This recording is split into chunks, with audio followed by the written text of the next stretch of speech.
Mornin, is this thing on? Hello. No, it's not. You got to turn it back on again. Mornin. Mornin. All right, we're all here. Do we sound good on stream? We can't hear anyone. Okay. All right. I guess no one gets to hear the settings in. We're all gone. That's tragic. We're all dead. Canceling the season. Wrap it in. It was a good run. Thanks for watching. We'll see you in the next one.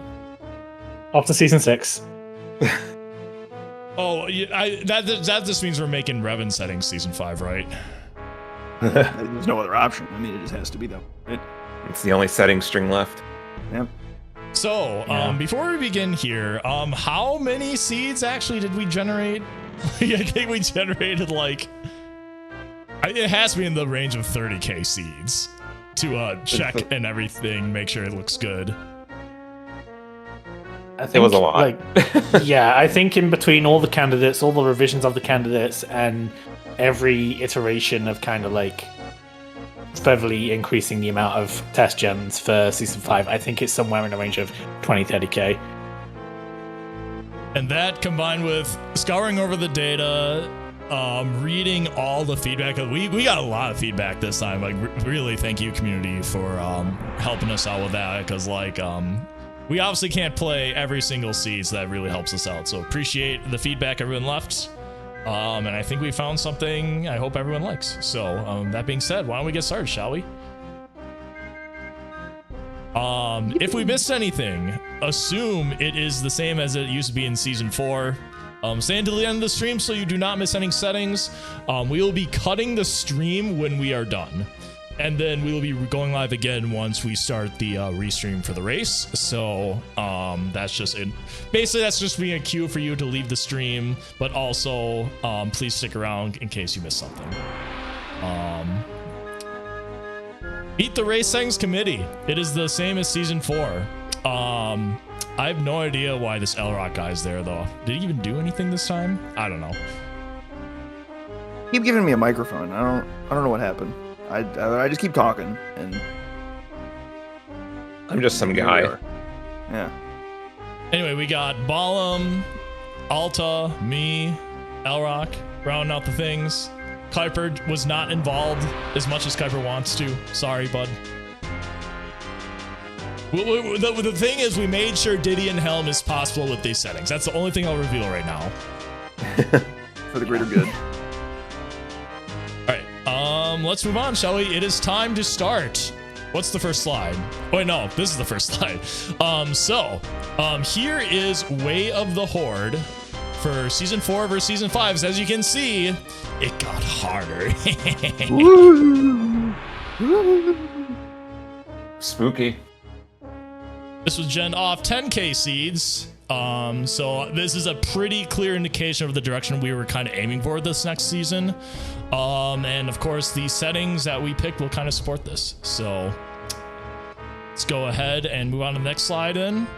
And this one will probably need a little bit more explaining by L-Rock, but here is the unhinted score for season 4 versus season 5. Something we rolled out in the middle of the 5.0 development cycle is this attempt at approximating like how rough a seed is based on like a score, trying to like condense all the factors of item placement into a number. It's a little rough. It's definitely, there's definitely some corner cases, and you can see by like some of those bumps later on that like some things just like really make the score freak out. It's not as bad as it looks, I promise. But you know, we're kind of aiming for something that like this seems about right. This is just kind of a point of reference compared to season 4 to season 5. Maybe it's a little bit more. Hard to say. Yeah, I don't know how much you feel that. What is that, like a 0.2 shift? Unclear. If you only played this 4 during the tournament, does not reflect the season 4 hint settings during the tournament, as every single season 4 seed had an unhinted score above 0. I believe that's right. Sounds about right. Yeah, sounds about right. So yeah, so that's what you see up here is more in line with the post-adjusted setting hint change that we made afterwards. So this is what exactly you're looking at here. So All right, so moving on. Item randomizers. So as you can see, not too many changes here. The big one is we have half banana medals, revealing what that is later. And crates are back. Hooray! Everyone loves crates, right? That brings our check total up to 430. That's Give or take, the number is like kind of around there. It kind of depends on how many items get placed in shops. It shifts a little bit, so it's not exactly a hard and fast number, but it's around there.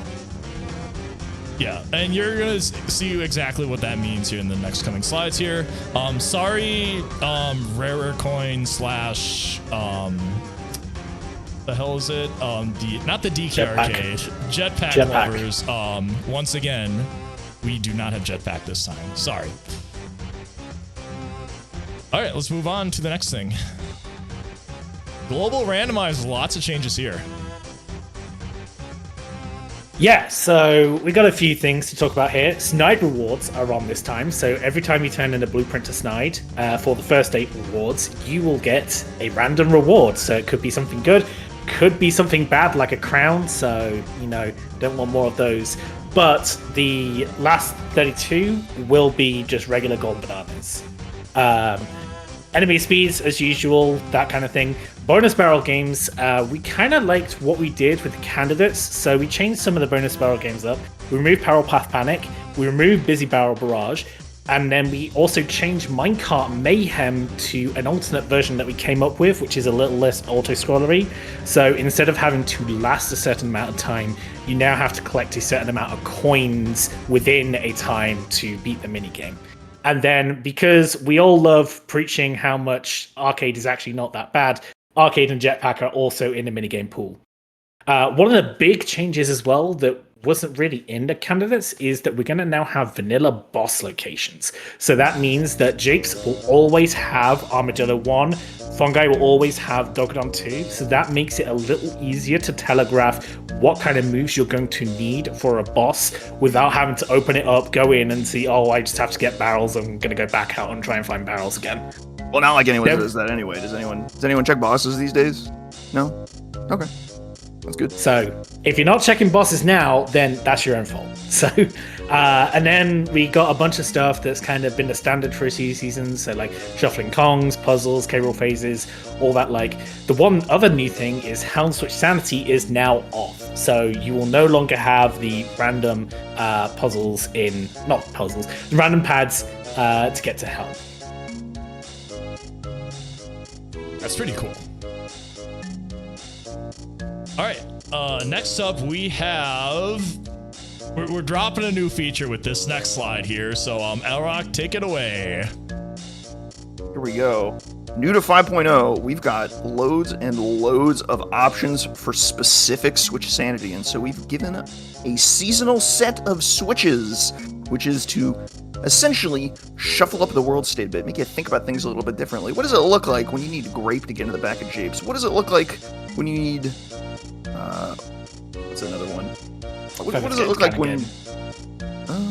there's a whole lot of stuff. Feather to get into the cannon game room. Well, what about specific items to free Tiny or Lanky? Not random anymore, specific. Only Charge will open Tiny's cage, and Chunky is the Lanky Kong freer, so you gotta keep an eye on that. But the Llama Temple, anyone can get in the Llama Temple. Neat. Japes get a nice healthy reshuffle, changing up some peanut switches, mixing them up with coconut.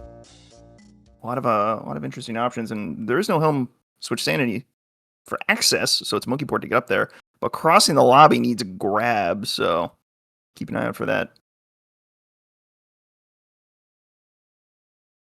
But yeah, just this is gonna be like a pretty big, significant change in the way you kind of picture how seeds are gonna play out here, especially for like the veterans here. Obviously, new players are gonna have to learn what these are and like logically how they access, but veterans are now going to have to learn the same kind of thing. So it's something gonna to take keep a lot in of mind adaptation. here. Yeah, it's gonna take some reps to get a feel for what things are locked by what now. A lot of shifting options. All right, Elrock is going to talk about more global settings next. Not too much changing here, but we have a day start in Forest. My personal favorite is the... I prefer day starts. I'm the weird guy because it's a more vanilla experience, and we all love that. But pre-activated warps That's not vanilla at all. You're going all over the place. Some of those barriers that are shifting around, then you're gonna keep an eye on those guys because they may not matter at all. A lot of them are open because the warps kind of just bypass them anyway. So keep an eye out on your world state. We've got a truly brand new world to run around in with activated warps and as well as the barrier shuffle and switch sanity. On top of that, we added a few things like half metals into the pool, and now we got crates, so there's a lot more junk floating around. So we're like, okay, well, do the people really want to see just melons floating around everywhere? We can do a little bit better than that. So no more melons, but there's more GBs in the pool now, and there's more crowns. So there's a whole pile of crowns floating around. Whole pile of GBs, whole pile of crowns. A few more GBs floating around, but maybe there's more to that in a bit. Maybe Mike Champ is a secret shadow member of the committee after all. We're not beating the allegations, it seems. All right, next is our starting items with Alta Biscuit. This is a spicy one. Let's go. All right, well, probably the most notable one there is climbing is in the pool now, so not guaranteed to start with it. And as y'all have pointed out during the candidates, it has interesting interactions with all warps being enabled. So lots of logical implications with that. We're also starting with diving this year. That was one of the pain points of Season 4 that has been pointed out, so we're giving a Season of Whirl with a diving start there. And camera is also not going to be started with, and still 2 shopkeepers, but guaranteed to be cranky and funky here. Everything else looks... We experimented with different starting keys, but ultimately landed back on key 2 and 6. I think we're ready to move on to the next part. Yeah, that's Endgame with Balam. Let's go. All right. So, we're sticking with maximum of 50 GBs for a B-Locker. And then Helm Stars are going to be required in order to open up the Helm rooms. So, in order to open up each of the Helm rooms, you will need to pull a lever and then fly through a series of stars. The stars will be in random locations, but in response to some of the feedback which we've gotten, where some people, Alta, decided to be funny and try and get the stars without Rocket Barrel, one will now always be very high up. So you will now always need Rocket Barrel. You're not going to have any benefit to trying to gamble to skip Rocket Barrel and hope that all the stars are low. There'll always be one that's pretty high up. 2 random Helm rooms to turn off the Blastomatic, and you'll only need 1 bonus barrel to turn off each room. Ground door's already open, and then the final door in Helm, which blocks key 8, is staying as a 64 GB door and is closed. 3 random Kongs to beat K-Rule, and we want to note as well, kind of tying to something that was mentioned earlier with climbing now being shuffled, DK phase will logically require climbing. There is a way to skip climbing, but logically it will still require climbing. And then K-Roll phases will only ever be inside the final ship, so you won't find them as Trough and Scuff bosses. Better not find a way to get the high star without Rocket Barrel Spike. I'm watching you.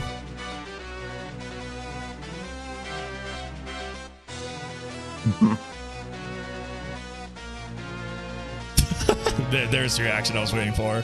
Anyway, we have hints with Elrock. Let's go. This one may be a little bit surprising. The tried and true. We quite like the tried and true. The doors, 1 hint or 1 door. Simple formula. Worked great in Season 4. We're running it back in Season 5. Works fantastic. You don't need to worry about weird crown counts or like trying to figure out what progressive hints look like. The doors, they're plain, simple, and honest. They work great. We love our doors, don't we? Same micro hints, and your hints are kind of what you expect. It's what we've gotten used to. We love our path hints. The standard, tried and true DK64 randomizer.com formula is awesome. And we want to keep that and give you another season of just multi-path goodness. Yeah, we're not going to explain anything else here. Let's move on to the next one. Metal checks with Alta. Of course, I gotta get these, but Yeah, we're raising the banana metal checks again this year, but these have GBs on them. Only GBs. So get 60 colored bananas, you get a GB. So Kuiper, you need to calm down there, buddy. Because if we go on to the next slide here. Yeah, can anyone in the chat do math? Because as you know, 60 divided by 2 is 35. Is 35. So your actual metal checks are on 35 CBs. That's where the half metals are. So, Kuiper, if you're not playing Season 5 this time, then you got some explaining to do. He said, We understand that math is difficult for the. We have a lot of problems with math in this community, so we're trying to make it as clear cut as possible. 60 divided by 2 is 35. Yeah. Yep. Those are the rules.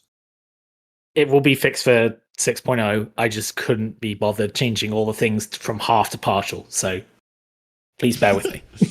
We will be sure to get a broader correction out in the math community to make sure that they are also on the same page. Math has changed, so it is decreed. But yeah. I'm gonna hand it off to Tudos here for whatever this is next. What, the surprise setting change? What? What? You didn't see What? it coming. Alright, the surprise setting change is... Wrinkly doors are now in new custom static locations. Let me We explain. love our doors. We love our doors, don't we?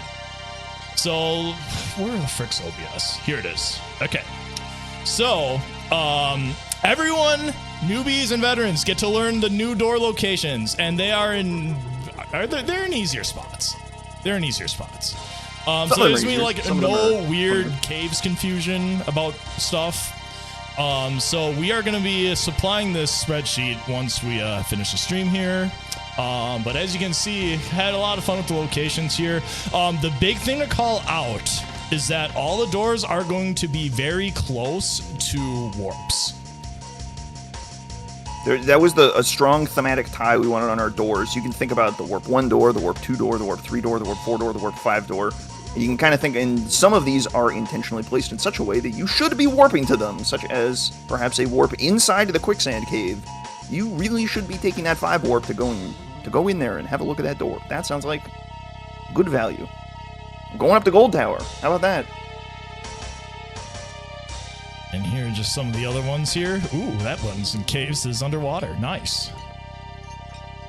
That tree door and fungi, both the tree doors actually.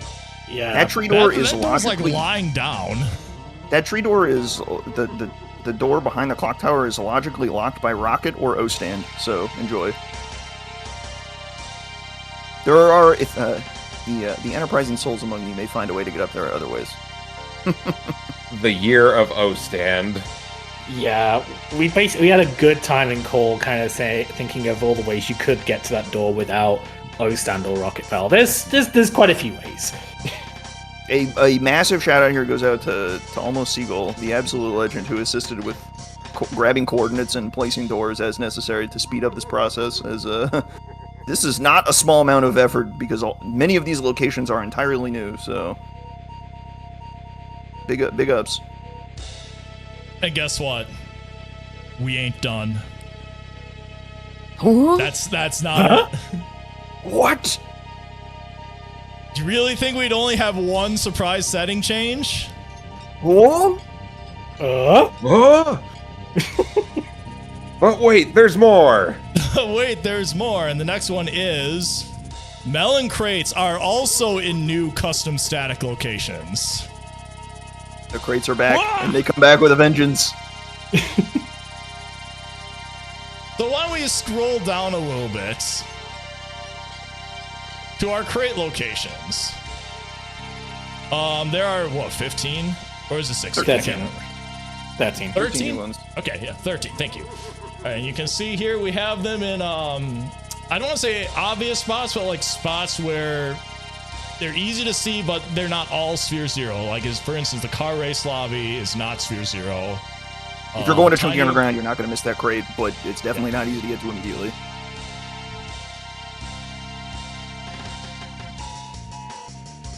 Just kind of scroll. Ooh, and probably my favorite part, just past the K Rule door. You got a crate waiting for you right after the Blastomatic is done. Isn't that nice? The door opens and there it is. So put a bad boy on the museum pillar. We put a crate in the museum where it belongs. There's a crate in caves now. So yeah, the kind of idea behind this was that we know that a lot of the kind of complaints with Melon crates is that they're all Sphere Zero. So we thought it was a good opportunity with us changing all the door locations around to also change the crate locations to push them away from kind of that Sphere Zero label, let's say. So almost all of these will have, you know, one move that you'll need to access it. Not all of them, but like a fair amount of them to kind of push it away from the Sphere Zero label. And some of them look a lot easier than they actually are. That crate at the top of the mushroom, you might need climbing for that. I mean, you're not going to start with climbing. Rocket Barrel would also work. I like to call that one the Crate of Legends, because it's pretty much right next to the Checo Legends. You could also just take You got Warp Warp 5. 5, but Warp 5 too, yeah. Mike's just because I Mike's know just people are. Well, we'll have the season 5 data out before long, but I know everybody's curious in the Melon crate, and it's about 2.6% of seeds have it. Wath. The Helm one. Yep. Yeah, we'll get that date out. Hopefully sooner rather than later. So It's on par with the fairies, for what it's worth. Wouldn't you know? And yes, that Yeah. crate is underwater, and you might be like, well, wait a minute, hang on. How does that one work? You gotta bust that thing open with your snout. With On Guard.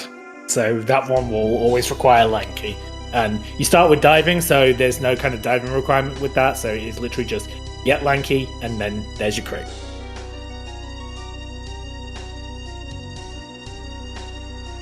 all right, I think that's everything we had. Yeah, I believe so. I think so. I hope so, because anything else at this point would be a surprise to me. But wait, there's a third surprise setting. What? No, that's it. That's it. All right. Season 5 tournament will happen. Will it be the same format as Season 4? Not sure yet. We're going to find out together. Yippee. But we'll be making some announcements of that. We have heard much talk about the direction of the tournament, so we're still looking at what we want to do. And when the time comes, we will announce it. That being said, I think we are going to want to wrap things up here so we can get people started with setting up, genning the seed, things like that. So I'll cut stream now. If you are racing in tonight's race, please turn the stream off. I'm about to cut the stream.